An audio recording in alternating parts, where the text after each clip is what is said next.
Merci également à Thomas et à Jérôme pour l'organisation du séminaire, pour toute cette année. Je pense que j'ai participé à toutes les séances. Et aussi pour l'invitation aujourd'hui. Je vais vous parler de Husserl, et notamment de la question des types habitus et institutions, des institutions, de l'institution en général chez Husserl, et je vais présenter ces termes un par un, plus tard dans ma présentation. Mais on peut dire que la question directrice qui réunit tous ces termes-là est celle des formes des sédimentations de nos expériences passées, sédimentation qui n'est pas un sample préservé, mais un type de sédimentation qui rend ensuite possible, d'une certaine manière, qu'il s'agira de déterminer, donc qui rend possible des nouvelles expériences dans le présent. Donc une détermination de l'expérience présente par le passé. Ma présentation a trois parties. Une première partie dans laquelle je vais essayer de présenter dans ces grandes lignes la phénoménologie génétique de Husserl, donc un autre terme du titre, aussi bien que l'importance des notions de type habitus et institution pour cette direction de recherche. Donc on va voir ce que c'est la phénoménologie génétique. Dans la deuxième partie, je me concentrerai sur la notion de type en particulier et j'essaierai de mettre en lumière son rôle et surtout la différence entre type et concept. Dans la troisième partie, qui est celle qui est le plus en lien avec ma thèse, qui va être un peu technique, mais voilà, je vais essayer quand même de rendre ça le plus clair possible. Je me suis proposé d'aborder la question des habitus ou habitudes en tant que propriété de l'ego personnel, afin de mettre en avant un autre mode ou une autre modalité de l'institution qui est essentiellement liée à nous-mêmes en tant que personne, donc à nous-mêmes en tant qu'institution. On va voir la personne, c'est aussi un type d'institution. J'avais prévu une dernière partie dans laquelle je voulais parler aussi de la question de la tradition dans l'origine de la géométrie, mais je pense que ça va être trop long et c'est un texte, l'origine de la géométrie, c'est un texte très complexe. Mais je vais m'y référer à quelques occasions pendant la présentation et on peut en discuter ensuite, parce que l'idée, ça serait ensuite de voir si ce qu'on a appris sur l'institution en parlant de type et ensuite en parlant de habitus peut être pertinent aussi pour une discussion de la question de la géométrie, donc de l'institution d'un savoir qui est un savoir transmis, intergénérationnel, etc. Ok. Donc, comme je disais, il y aura un aspect technique, et moi je pense, après, je sais pas, je pense que s'il y a des questions précises de compréhension, vous pouvez m'arrêter, on peut en discuter, et voilà, les questions de fond, on les laisse pour la fin. Ok, bon, je commence avec la première partie. Un des objectifs de départ de Husserl, formulé déjà dans son premier grand ouvrage qui est les recherches logiques, et porté à son expression la plus développée dans Expérience et jugement, qui est un ouvrage qui rassemble des textes qui datent de 1920, mais bon, qui est un ouvrage qui a été beaucoup édité par Ludwig Landgrebe, son assistant. Et là, il y a un projet en cours de réédition d'Expérience et jugement qui... Je ne sais pas si c'est fini ou pas, il doit finir, mais c'est depuis des années. Bon. Donc, dans ce dernier ouvrage, l'objectif de départ est apporté à son expression la plus développée, et cet objectif était celui de dresser ce que Husserl appelle une généalogie de la logique. Donc, il s'agissait pour lui de reconduire les jugements logiques à leur source originaire dans l'expérience vécue, et notamment dans l'expérience perceptive des objets. Donc Husserl va essayer de montrer par exemple comment un jugement de type S et P ou S et non P s'articule à partir des relations déjà établies entre les objets de la perception, et comment ensuite on arrive par un certain geste d'idéalisation, mais je vais y revenir, à établir des généralités ou des unités idéales, en l'occurrence par exemple la forme du jugement S et P ou S et non P elle-même, ou la propriété P en tant que propriété générale qu'on peut attribuer à une infinité de S. Alors, Husserl s'est vite rendu compte qu'une telle théorie généalogique, ou qu'on peut aussi appeler déjà génétique de la logique, donc des jugements, exige à son tour une théorie de l'expérience pré-prédicative et de sa genèse, donc de l'expérience, on peut dire directe, de l'expérience vécue, de l'expérience subjective, avant donc de nous demander par quelles opérations de l'esprit on arrive à dégager des généralités à partir d'une expérience vécue prédonnée, il faut comprendre de quelle manière donc les objets eux-mêmes et toutes leurs caractéristiques, qui vont ensuite devenir des prédicats potentiels, s'articulent dans une expérience vécue. Alors, si à ses débuts, la phénoménologie husserlienne se concentrait sur la corrélation entre, d'un côté, la conscience et l'ensemble de ses actes, penser, juger, souhaiter, vouloir, etc., et d'un autre côté, les objets qu'elle est amenée à viser, le tout inscrit dans un cadre d'inspiration cartésienne, à partir des années 20, c'est le moment quand il rédige les textes d'expérience et jugement, ce cadre est fondamentalement transformé. Husserl se voit amené à une clarification des effectuations préalables sur lesquelles repose l'expérience perceptive elle-même. Donc cette dernière, donc la perception directe du monde autour de nous, des objets, s'avère être à son tour le produit d'un ensemble des synthèses, que Husserl appelle aussi des synthèses passives, je vais y revenir là aussi, et l'évidence même de type cartésien sur laquelle il appuyait sa phénoménologie à ses débuts apparaît désormais comme un produit tardif de la vie de la conscience.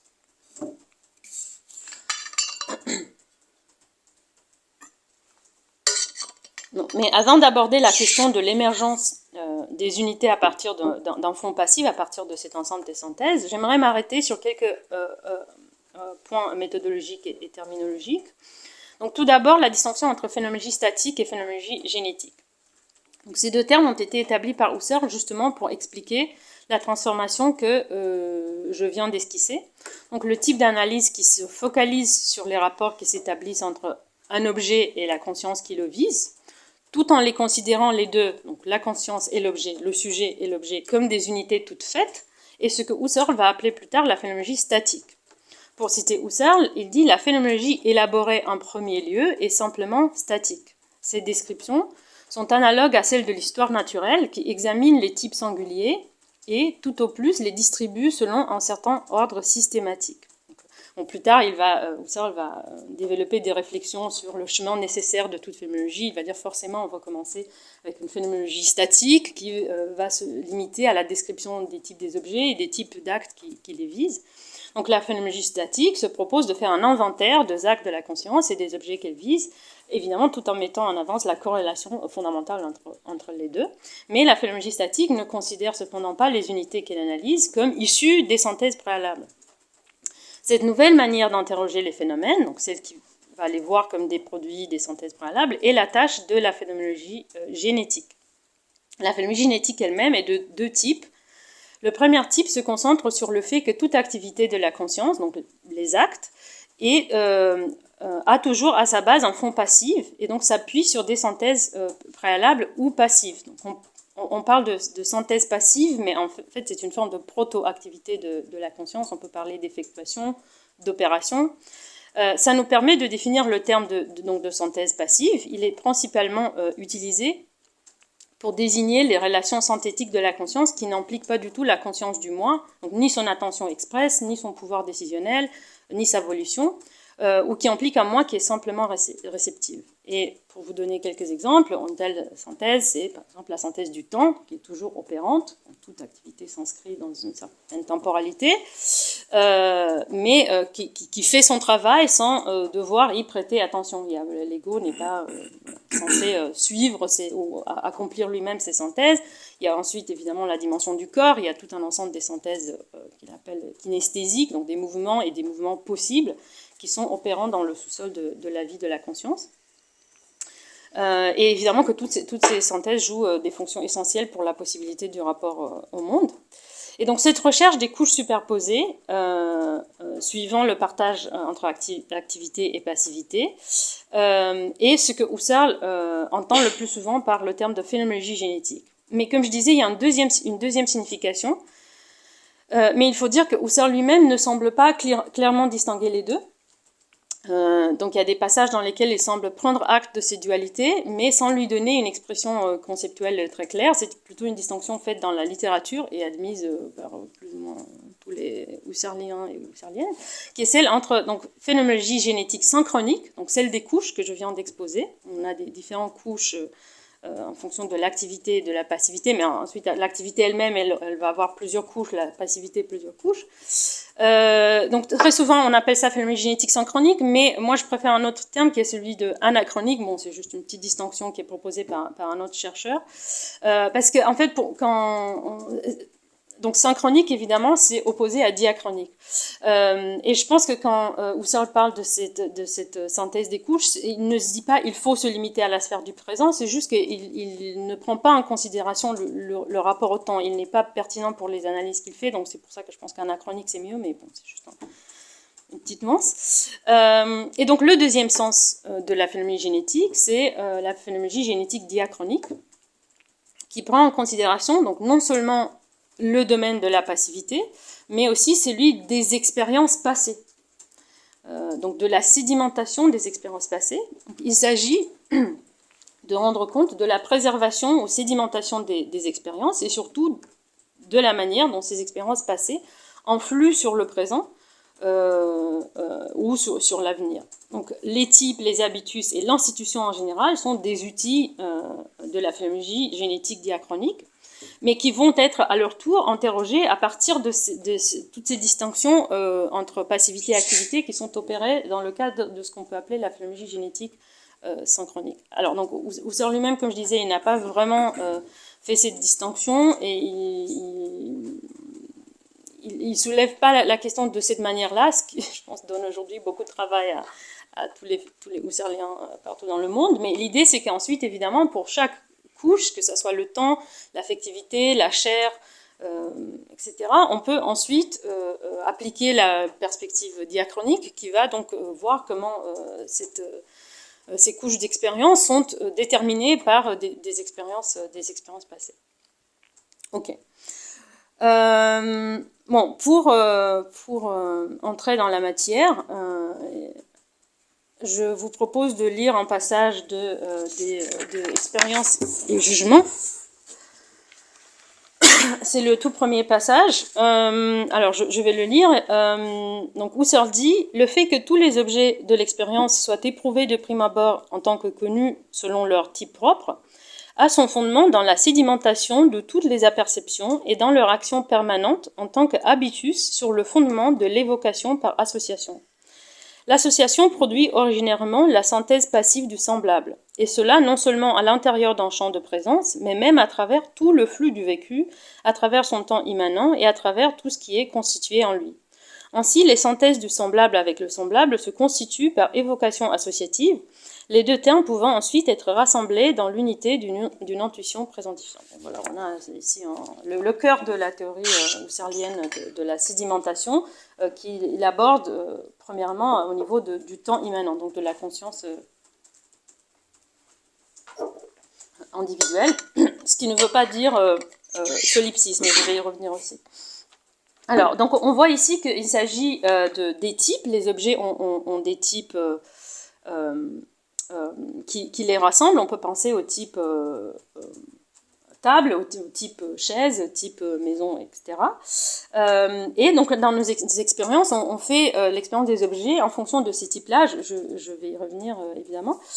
Et ça, c'est basé sur la sédimentation des apperceptions passées. Donc il y a une sédimentation, mais en même temps, il dit il y a une action permanente en tant qu'habitus qui se base, il dit ici, sur l'évocation par association. Après, évocation ici, très souvent, en fait, le terme en allemand qui est Weckung est en fait éveil. Je ne sais pas pourquoi ils ont opté pour évocation, je pense que c'est pas très...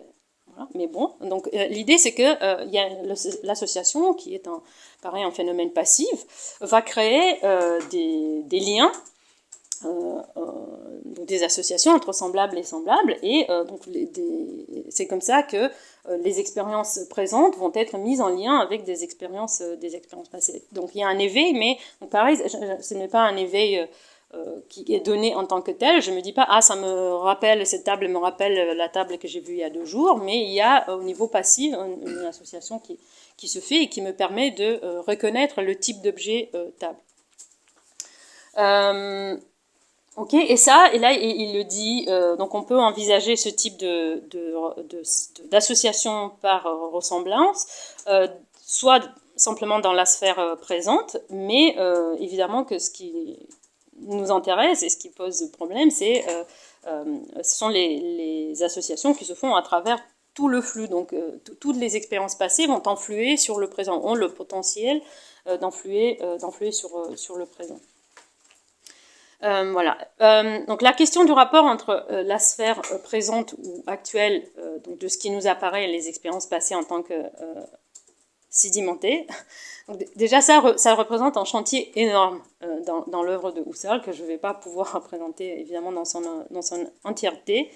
Ces notions que j'ai proposées de type habitus et institution sont voilà, quelques bons points de départ, mais il y en a aussi d'autres, de style, d'horizon, donc en fait il y a toute une conceptualité qui tourne autour de ce problème. Mais donc d'abord je vais présenter ces notions donc de type, de habitus et d'institution. Ensuite je vais faire encore une remarque méthodologique et ensuite on va parler de la question des types de manière un peu plus détaillée. Alors, donc la notion de type, elle s'applique surtout à l'identité des objets. Type, comme je disais, le type table, le type maison, le type, etc. On peut parler évidemment des types des objets de la perception externe, mais aussi des types des objets de la perception interne. Je ne sais pas, le type colère, quand je ressens une colère, voilà, il y a un certain effet de familiarité qui est présent. Et ensuite, les types ont des niveaux de détermination différents. Donc on peut parler du type objet plus spécifique, par exemple l'objet table, et encore plus spécifique le type table ronde, mais aussi celui d'un objet en général. Pour Husserl, il y a une sorte de structure qui est celle du type en général, d'objet en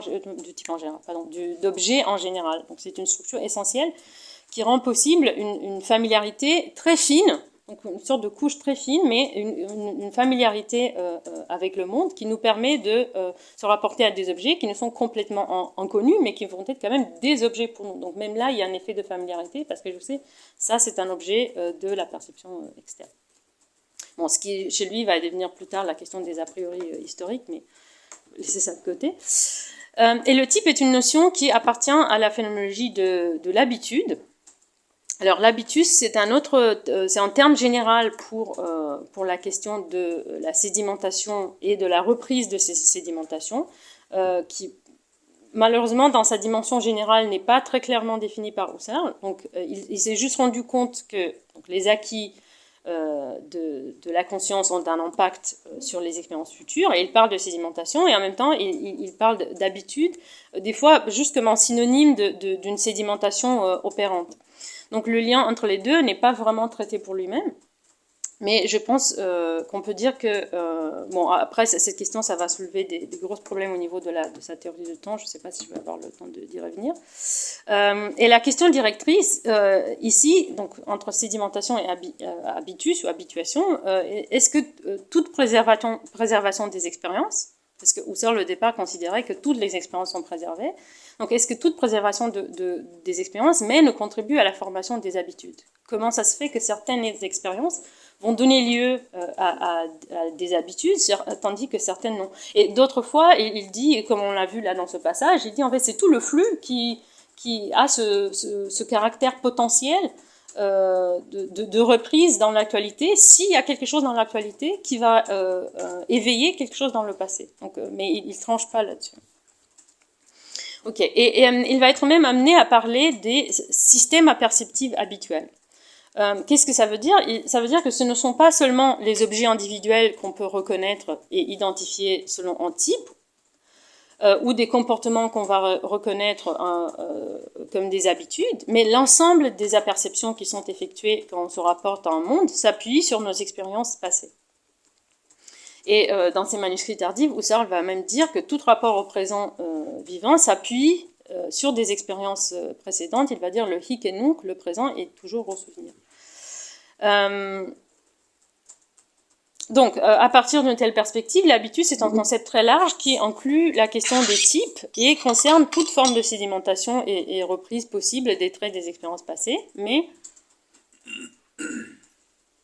la question des habitus ne se confond pas entièrement avec celle de la sédimentation et celle des types, comme j'essaierai de montrer dans la deuxième partie. Il y a une autre conception de l'habitus, comme habitus personnel, qui soulève aussi des questions importantes par rapport à la question de l'institution. Ok, et quelques remarques sur le troisième concept, qui est le concept d'institution, qui relie les deux, type et habitus. Là aussi, c'est un concept avec énormément d'occurrences et d'utilisation, où il l'utilise beaucoup. Il n'y a pas d'études ciblées, malheureusement, sur ce terme. Il l'utilise en institution des choses dans le temps, des durées, institution des choses spatiales, institution. Il y a vraiment, il l'utilise beaucoup.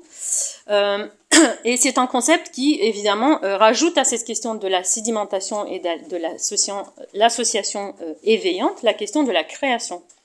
Donc de l'institution, de l'instauration, de la création pour la première fois d'une unité de sens.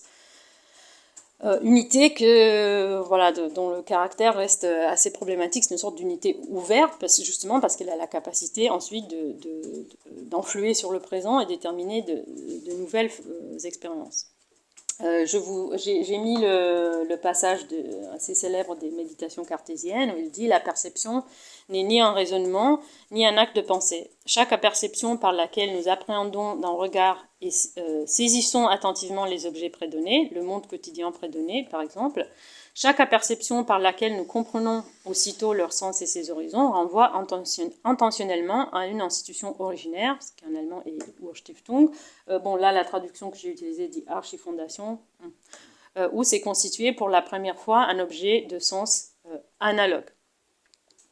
Alors, je vais reprendre une remarque faite par Roberto Terzi dans l'article qu'il a fait sur la question de l'institution en phénoménologie, pour dire qu'en effet, donc le terme de création qui apparaît dans la traduction de Lévinas, je pense que c'est à éviter parce qu'il a ce danger de nous limiter seulement à l'événement initial, donc à la création. Mais évidemment, le problème, c'est que cette création n'a pas de sens en tant qu'événement singulier, sans la suite, donc sans ces reprises ultérieures qui solidifient et confirment ce moment originaire dans sa fonction institutrice. Si on prend la question des types, pour qu'un type soit un type, il faut qu'une certaine expérience se sédimente, donc qu'elle perde sa vivacité intuitive et qu'elle devienne une sorte de schéma virtuel ou ouvert qui rend possible le rapport à des objets similaires. Au moins dans le cas des types, l'expérience originaire disparaît et se condense sous la forme d'un ensemble des traits qui vont se retrouver grâce à un éveil affectif motivé par le travail souterrain de l'association dans une nouvelle expérience. Donc l'Urstiftung est l'institution d'une expérience qui recèle potentiellement en elle des expériences à venir, et je pense que les transformations possibles que cette unité virtuelle permet sont différentes en fonction de l'unité qu'on envisage. Ok.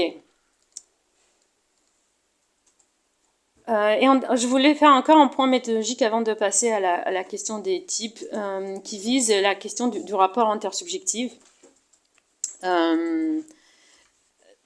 Parce qu'on accuse souvent Husserl de solipsisme et je pense que même si beaucoup de ces analyses se limitent à l'expérience vécue d'un sujet d'une conscience singulière, ce qui apparaît à cette conscience est fondamentalement intersubjectif et ça l'a été depuis le début. C'est juste que Husserl n'avait pas encore les outils pour penser l'intersubjectivité. Donc l'idée c'est que il va montrer assez vite, c'est déjà 1909, que en fait déjà tout objet pour qu'il puisse être un objet demande ou implique en lui intentionnellement le rapport à une pluralité de conscience et donc à une société ou à une communauté, comme il dit. Il parle pas de société mais il parle de communauté. Et ensuite il va aller encore plus loin, et ça aussi déjà de très tôt, en disant que même nos vécus, donc mes perceptions, mon rapport au monde, on le vit comme étant potentiellement aussi le vécu d'autrui au monde. Donc il dit tous nos phénomènes, même nos phénomènes internes, ce qu'on pourrait désigner comme des phénomènes internes, la sphère immanente, on la vit comme étant quelque chose qui pourrait être vécu par quelqu'un d'autre. Il va dire, j'avais un passage mais je ne l'ai pas mis, que les apparitions ne sont que quelque chose de relativement et temporairement propre. Donc il nous traverse. Elles nous traversent, mais en fait, elles sont fondamentalement intersubjectives. Évidemment, je ne dis pas que le problème est résolu avec ça, évidemment, et aussi, et on est encore loin d'une vraie genèse sociale toutes ces formes de sens, que ce soit des types, des habitus, des objets, mais je pense que c'est vraiment le point de départ, et bon, pour ça, je renvoie au livre de Laurent Perrault, Le monde social, chez chez Husserl qui met ça très bien en avant et montre qu'en fait, il y a tous les outils pour faire ça, une genèse du social, mais c'est juste que Husserl l'a jamais faite lui-même. Ok. C'est le premier théologique.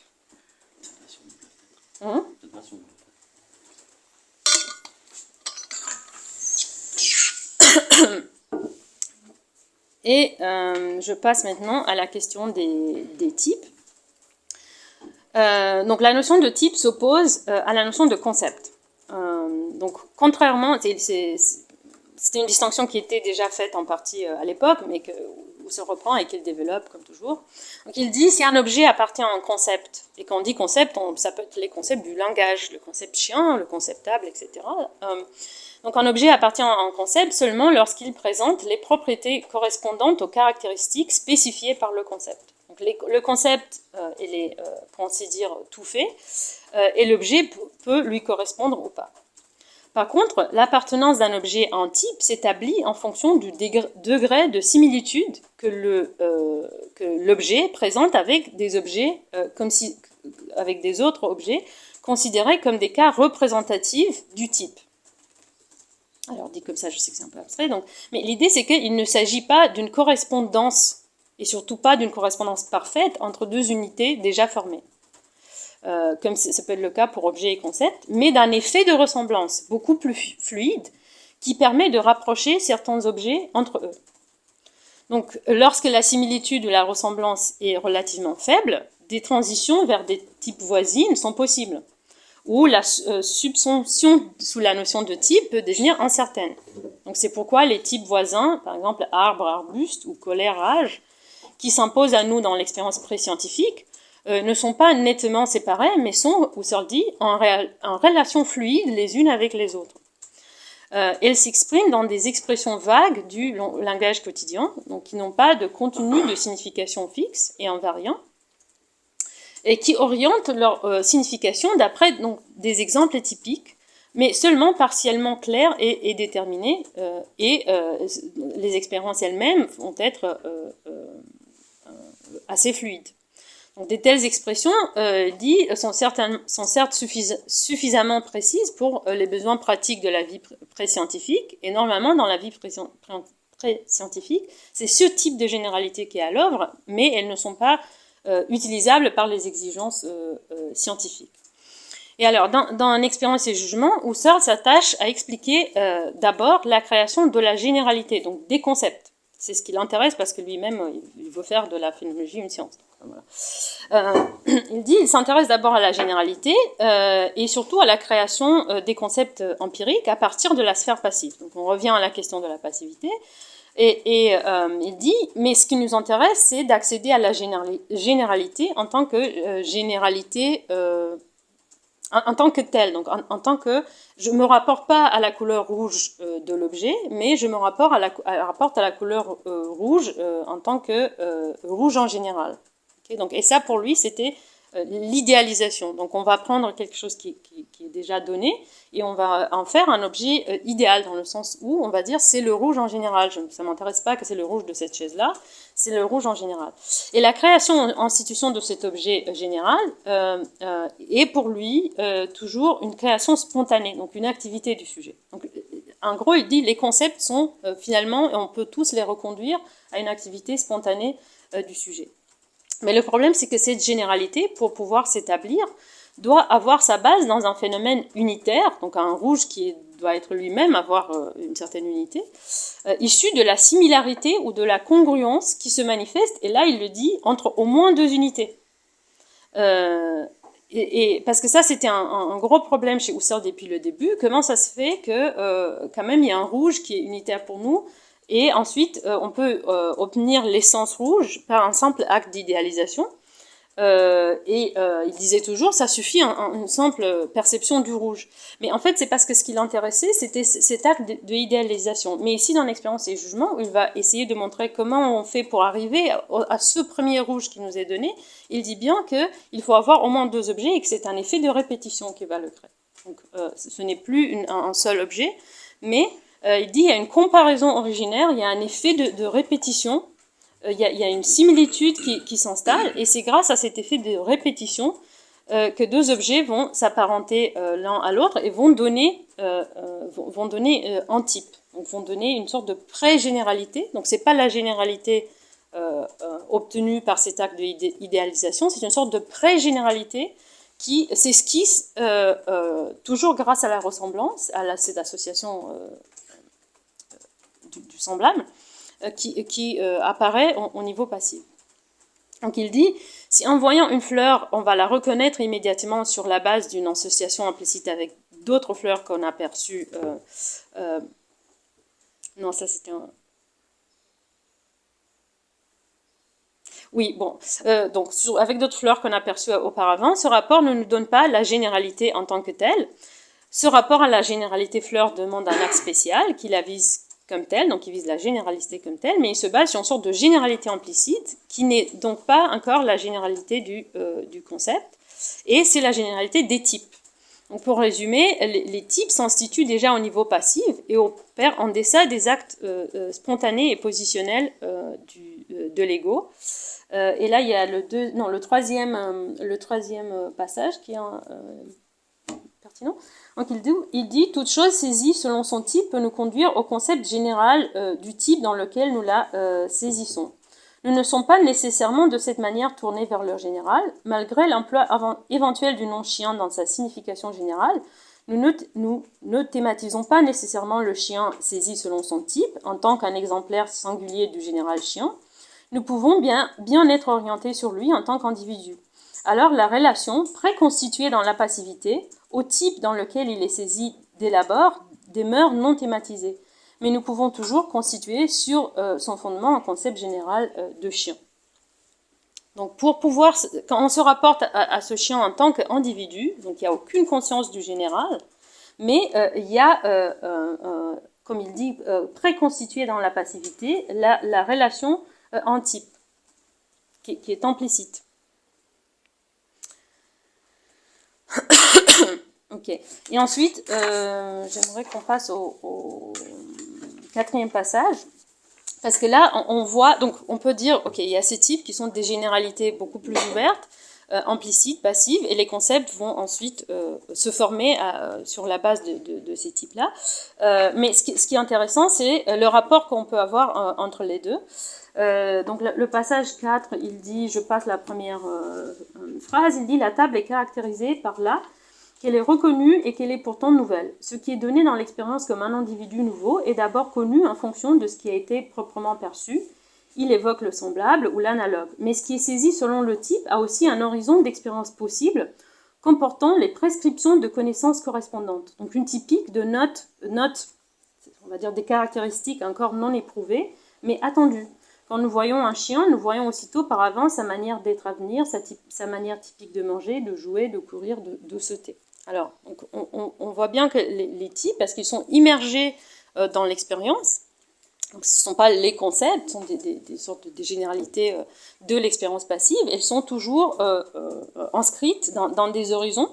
Donc, et quand on se rapporte au chien, on a aussi un horizon, ça veut dire on a une sorte de halo des potentialités qui entourent pour nous le chien et qui font aussi le sens. Pour nous, un chien n'est pas le concept de chien. On ne reconnaît pas un concept, mais c'est une unité qui est donnée, qui est celle des types et qui implique aussi toute cette ouverture de le chien va peut-être bouger comme ça, manger comme ça. Et ça peut se rapporter à tout. Il y a je sais pas, il va avoir un certain type d'oreille, voilà. Toutes les caractéristiques en fait sont inscrites dans un horizon des potentialités. Dernier élément, j'avais encore un truc. Oui, j'avais noté, mais c'est ce que je viens de dire. Je fais ça toujours, je note et ensuite je me lance. Ok. Et alors, il y aura un dernier passage, et je pense que ce qui est intéressant, c'est que Husserl considère que pour que les concepts empiriques, donc là les concepts des généralités, restent eux-mêmes ouverts, ils doivent maintenir vivant le rapport au type dont ils sont issus. Donc il va dire ici, mais là je vous vous avoue que j'ai quand même beaucoup interprété, c'est un texte très technique et très aride, mais voilà, je donne mon interprétation. Mais il dit ainsi surgit, dépassant le concept réel qui a été à chaque fois acquis dans l'expérience réelle, une idée présomptive. Et je pense qu'avec cette idée présomptive, il essaie à nouveau de donner une expression théorique à la question des types. Donc il dit l'idée d'une généralité à laquelle appartient, à côté des notes déjà acquises, un horizon encore indéterminé et ouvert des notes inconnues. Et ensuite il dit des déterminations conceptuelles. Et cela au sens de la présomption continue, de la certitude empirique continue, selon laquelle ce qui se confirme comme chiant à travers les notes connues aura également, dans l'induction empirique des chiants donnés et examinés plus précisément, des notes nouvelles qui se révéleront conformes à la règle, et ainsi de suite. C'est ainsi qu'évoluent les concepts empiriques. Par l'appréhension continue des notes nouvelles, mais conformément à une idée empirique, à l'idée d'un concept ouvert et toujours à confirmer, qui en même temps contient en soi la règle de la croyance empirique et est situé sur le progrès de l'expérience réelle. Donc, en fait, il dit le rapport entre concept et type. Donc, Husserl, il s'efforce de faire cette distinction et de montrer que les types sont préconstitués dans la passivité. Mais ensuite, il y a des passages où il semble laisser entendre que la perception elle-même est infusée non seulement par les types, mais aussi par les concepts. Mais il ne traite pas cette question de manière frontale. Et là, par exemple, il dit dépassant le concept réel qui a été à chaque fois acquis dans l'expérience réelle. Donc, il y a des descriptions où il semble qu'on n'opère pas seulement avec le type, mais que le concept lui-même, il est appliqué à l'expérience et il peut donc être enrichi par ce qui se passe dans l'expérience effective. Voilà. Et sur cette question des types, il y a un dernier point, parce qu'en fait, ce que ça met en avant, évidemment, c'est aussi la question du rapport entre langage et l'expérience directe, vécue.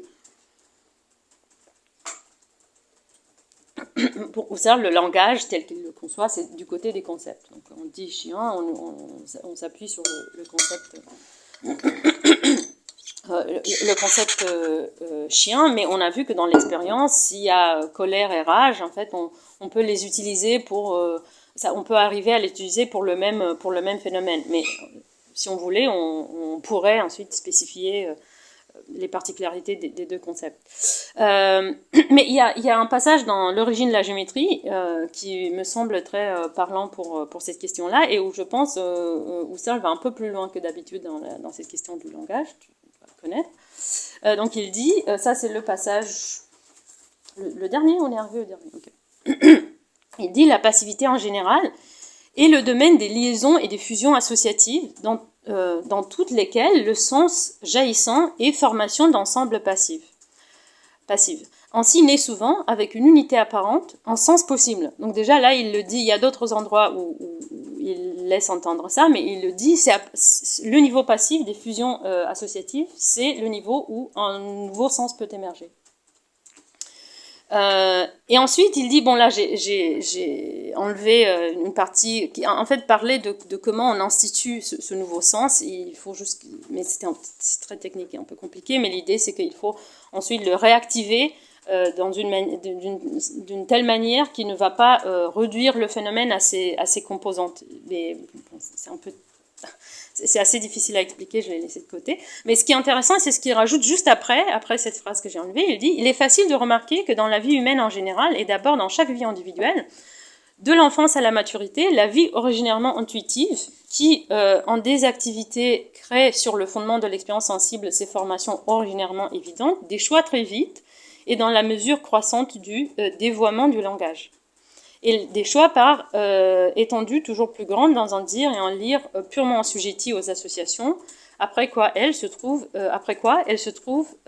assez souvent déçue dans ses acceptations ainsi acquises par l'expérience ultérieure. Donc ici, on voit bien qu'il y a une tension entre l'expérience passive, entre les formations qui peuvent émerger au niveau de la passivité, et le langage qui va avoir plutôt une fonction, on va dire, j'ai envie de dire réfiante, ou qui va avoir tendance à recouvrir en fait tout ce champ phénoménal et à le figer selon des concepts préétablis. Voilà. Et avec ça, je vais clore la partie sur les types. J'ai encore une partie sur les habitus. Il y a encore un quart d'heure, non? Je vais essayer de me... Oui, oui. Il est 11. Oui, oui, tu peux y aller. Hein. Il y a un quart d'heure. Ok, je vais essayer de rendre ça... ok. Donc, il y a une deuxième partie sur la question des habitus personnels, donc des déterminations du sujet, qui eux aussi sont institués et qui sont aussi maintenus, mais on va voir d'une manière différente pour le sujet. Je voulais présenter cet autre champ concernant la question de la sédimentation et de l'institution en mettant l'accent sur la différence entre activité et passivité, aussi pour interroger en fait s'il s'agit d'un autre type de persistance dans le cas des habitus. Donc est-ce que les types et les habitus persistent ou se sédimentent et persistent pour nous de manière différente? Voilà. Le problème, c'est que pour aborder cette question, il faut que j'explique d'abord la question, je vais essayer de le faire brièvement, mais la question de l'individuation du sujet et du concept de personne chez Husserl. Alors, ce qu'il faut comprendre, c'est qu'au début, Husserl avait un schéma, on va dire, pour traiter l'unité de la conscience, qui s'appuyait sur l'idée d'un ego pur, donc un simple point d'identité, et en flux des expériences. C'est un ego qu'il va appeler d'ailleurs plus tard stérile, il va plus ou moins renoncer à cette idée d'un ego pur, mais l'idée c'était qu'il y avait un ego et sa seule capacité, c'était de pouvoir se réidentifier dans des expériences passées, ou plutôt d'identifier les expériences passées comme étant des expériences à soi, vécues par cet ego. Donc il y avait juste un simple effet d'unification du flux. Il y avait des expériences, voilà, le flux de la conscience qui passe, et un ego qui va pouvoir dire, cette expérience, oui, ça fait partie de mon flux. Et c'est aussi donc cette unité de flux et ego pur, il l'a ensuite théorétisé par le concept de monade. Je ne vais pas entrer dans le détail, mais ensuite il va essayer donc de donner une expression à l'unité entre les deux. Donc il va dire qu'il y a un sujet qui est en perpétuel devenir. C'est une unité d'un devenir vivant. C'est un sujet qui est actif et passif, peut être active et passive. Et donc c'est un concept qui met en avant l'histoire de la conscience, mais ça reste que c'est une simple histoire vue comme une sorte de simple devenir des expériences qui s'enchaînent. Mais il ne pouvait pas rester là pour deux raisons. Donc, il faut rendre compte de l'individuation du sujet. Ce modèle-là ne permet pas de rendre compte de l'individuation. Donc, on a besoin d'un concept d'identité personnelle ou de personne qui peut se rapporter à ce flux des vécus d'une telle manière qu'une certaine identité personnelle puisse être créée. Donc, il s'agit ici d'une identité qui est faite de une sorte de coagulation des propriétés diverses. Là, c'est mon terme, hein, c'est pas au sens bizarre. Donc c'est encore une autre forme d'unité des propriétés diverses qui sont le produit de l'histoire du sujet, mais qui, comme on le verra, doivent être valables d'une certaine manière pour le sujet. Okay, on revient à cette question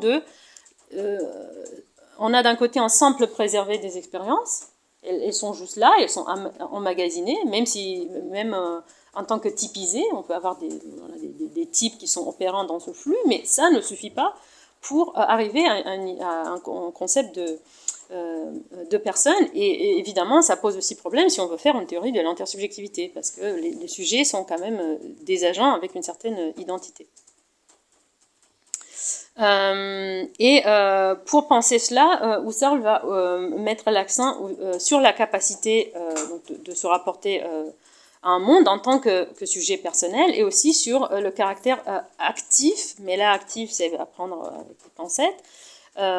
Donc il va considérer que les habitus passifs, qu'est-ce que c'est un habitus passif? J'essaie de penser à un exemple.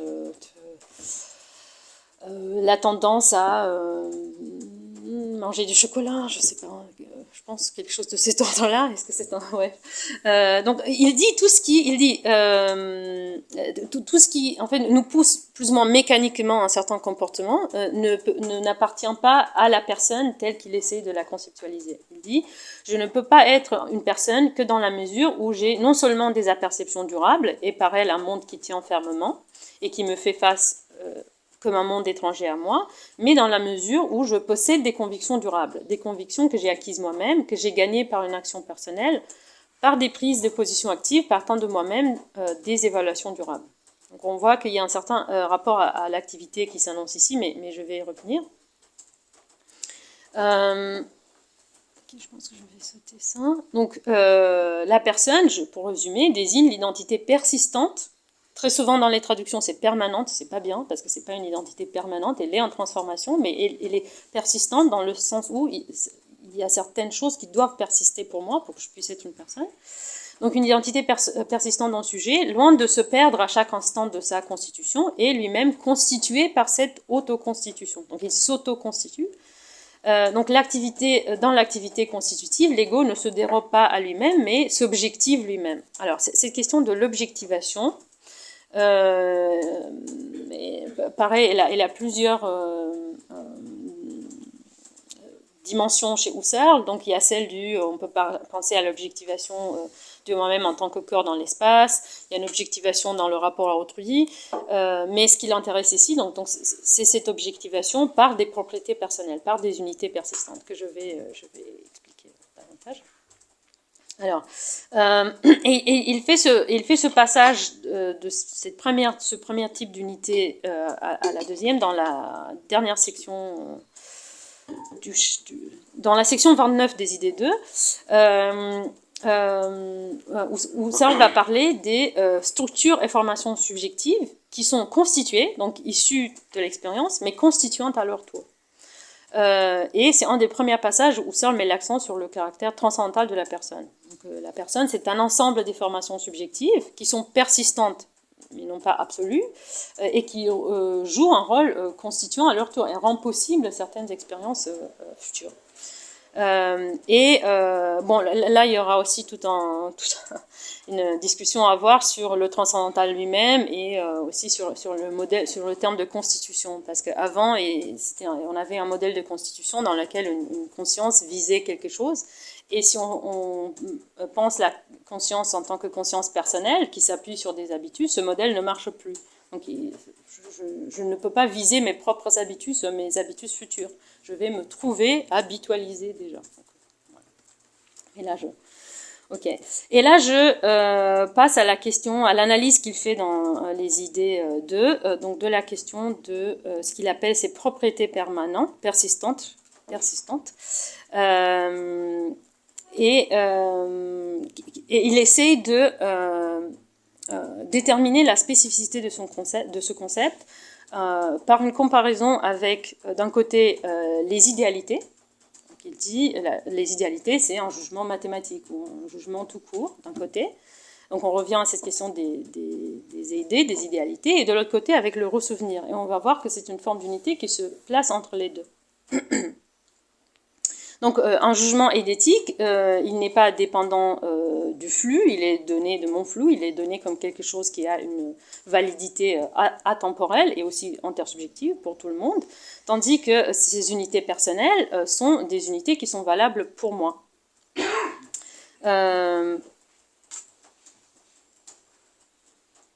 Donc c'est la persistance pour moi qui caractérise ces unités. Et Husserl dit, donc, parce qu'il voulait se concentrer aussi sur les habitus actives, donc pas sur ces déterminations passives, il prend l'exemple d'une conviction, donc il dit, c'est les convictions, les aspirations, nos souhaits, nos désirs, dont on est conscient, donc, qui sont son objet d'étude, et il dit, je peux avoir une conviction, elle était ma conviction, je pense que Grenoble, c'est pollué. Et après, je change d'avis. Je change d'avis et je ne vois pas comment, mais disons que je change d'avis et ensuite je reviens à ma conviction initiale et Husserl dit donc je peux abandonner cette conviction et ça veut dire que même si elle est la même de point de vue de son contenu, pour moi ce sont deux convictions différentes parce qu'à un moment donné j'ai abandonné, je l'ai abandonné. Donc, à travers tous ces actes, le contenu aurait été le même, mais ce qui a changé, c'est le rapport de l'ego à elle, son appartenance à un ego en tant que conviction valide pour lui. Il y a donc une validation supplémentaire qui ne relève pas du simple vécu, donc du fait que ça appartient à mon expérience, mais qui a comme source l'ego et le maintien de son assentiment ou de sa reconnaissance. Et ensuite, il va donner un exemple plus précis, qui est celui d'une rancune.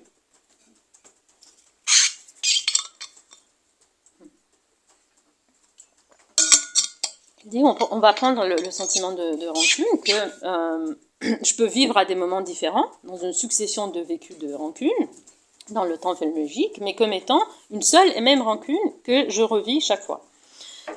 Donc c'est une rancune que j'ai déjà formée, donc qui a été instituée par un lien avec une expérience qui l'a fondée. Je sais pas, j'ai un ami qui m'a menti et ça...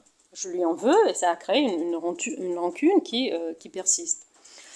Donc la rancune dépasse en tant qu'unité ses apparitions ponctuelles dans le flux des vécus. Et Husserl dit, mais je vais y revenir, qu'elle est la même parce que les motifs sont les mêmes qui la font subsister.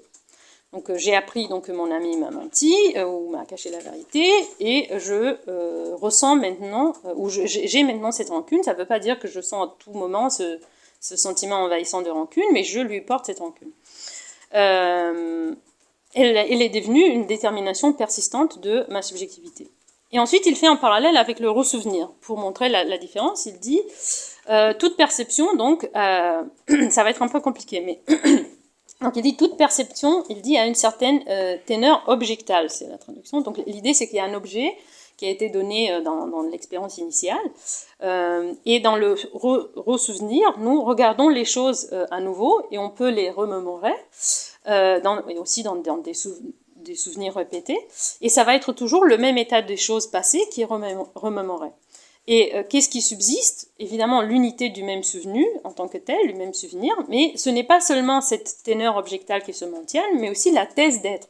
Donc, il dit, il y a une thèse d'être qui fait que je vais considérer que cette chose dont je me rappelle, c'est effectivement passé, a effectivement eu lieu. Et il dit tout au long du temps, ce souvenir subsiste aussi longtemps que des motifs ne se présentent pas, qui le suppriment et du même coup invalident aussi le souvenir originaire. Donc on voit que même dans cette idée de préservation des expériences passées, quand on peut se rapporter à elles d'une manière qui va les valider ou invalider. Donc je peux biffer le souvenir, donc douter du fait d'avoir vraiment perçu ce que le contenu du souvenir représente. Et dans ce cas-là, Husserl dit, le contenu du souvenir en tant que matière de la thèse de souvenir reste bien, il persiste, alors que la thèse d'être a été enlevée. Donc je peux toujours revenir à cette expérience, mais je ne considère plus qu'elle s'est effectivement produite.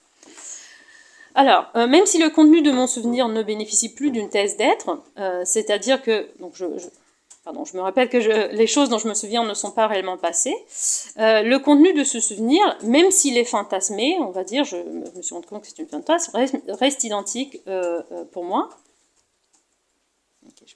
Ok, donc...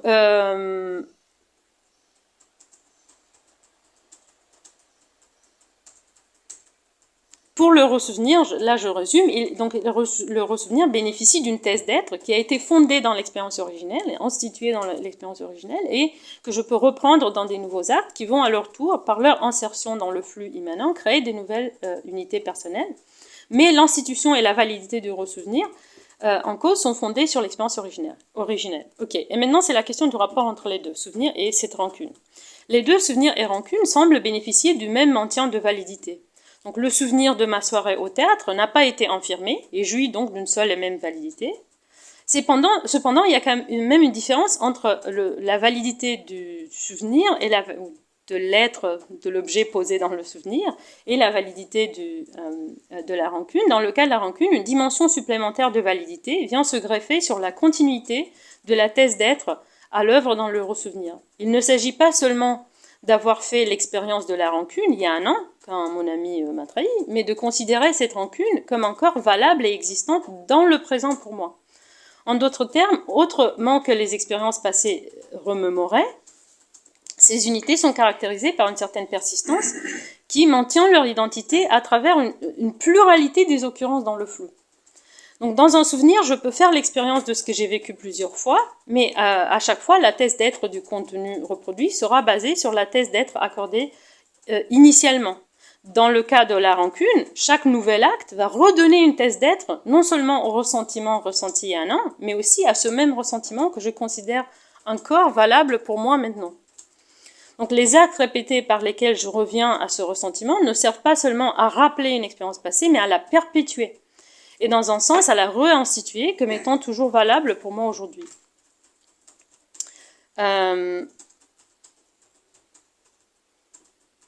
Et on voit ici qu'il y a un autre type de réinstitution, ou ce que Husserl va appeler plus tard une sorte de la Nachstiftung, donc quelque chose qui a été créé, peut-être réinstitué, mais non pas comme un simple rapport à quelque chose qui m'est familier, donc comme un enrichissement d'un type qui est déjà forgé, par exemple, donc si on veut faire une comparaison, mais comme réinstauration en validité d'une expérience qui se perpétue. Je ne sais pas si c'est... Okay, donc c'est la différence entre juste reprendre, se rapporter en type, donc en une certaine familiarité qui est beaucoup plus, qui est aussi plus passive, et de reprendre quelque chose en lui renouvelant la validité pour moi. Okay, et ça veut dire qu'il y a un autre type de réinvestissement du sens.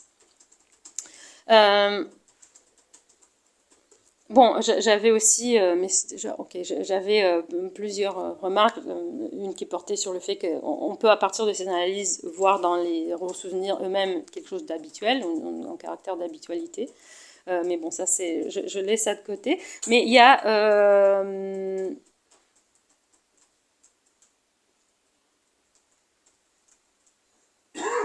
il y a deux points que j'aimerais quand même soulever et ensuite je vais m'arrêter.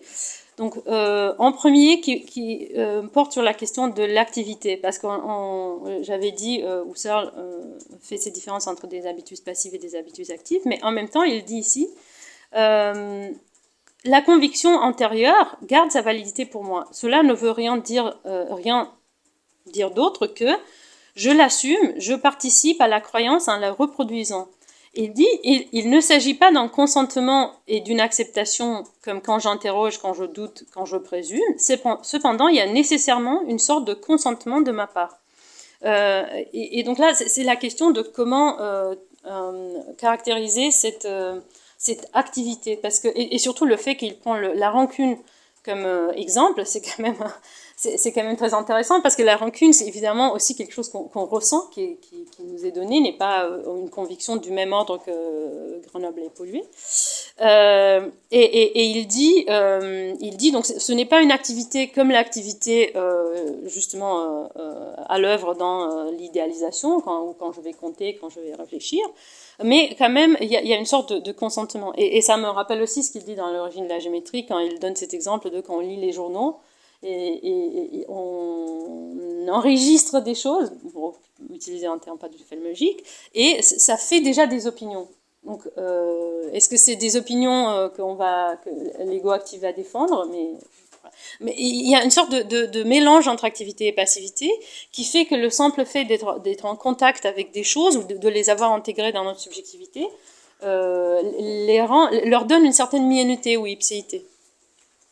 Mais voilà, ça, évidemment, ça c'est un champ encore à creuser, celui du partage entre passivité et activité, et des formes qui sont entre les deux, un peu des...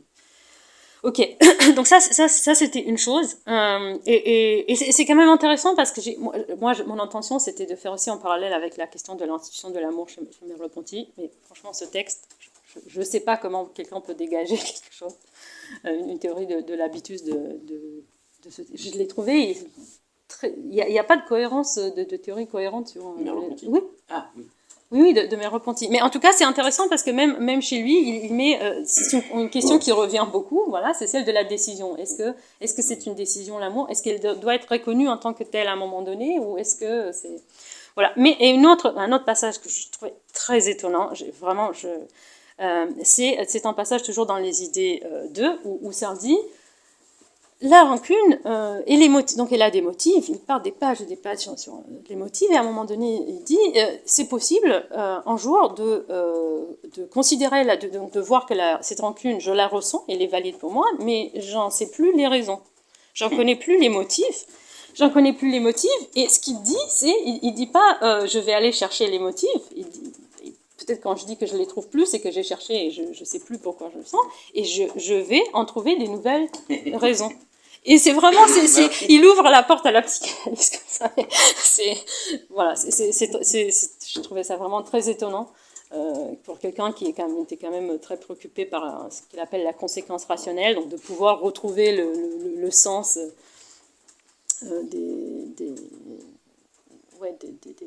du présent dans le passé, et ensuite dire en fait on va chercher, on va trouver des